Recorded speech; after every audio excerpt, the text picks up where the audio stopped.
Eh? Mimi sijakuuliza binti, umeshika hata kidogo? Kwani wewe nichukulie fimbo ndani wewe, nenda kachukua fimbo kule. Kama hujashika sema nimeshika, kama hujashika sema umeshika. Sasa ungesema kaa.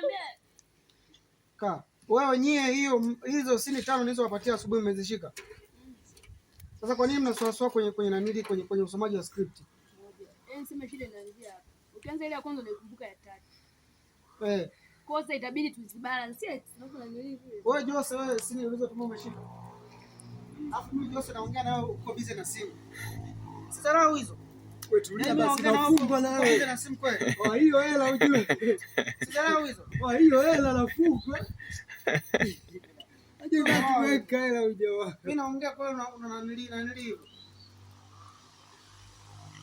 Alafu unaandika weka kwenye cover. Kwenye cover hailishi. Alafu unashuti sini moja.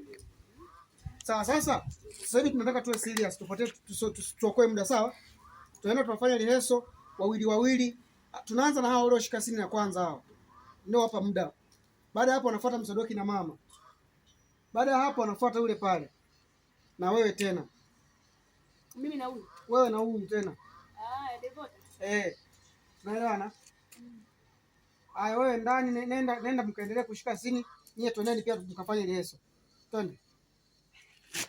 Mimi nisomee sini hapa nje tu. Sawa. Yeye someni tu. Naenda na hao wanaofanya rehearsal. Twende tu mgonjwa twende. Na wewe twende ukaendelee kusoma. Alikuwa anasomea simu. Twende.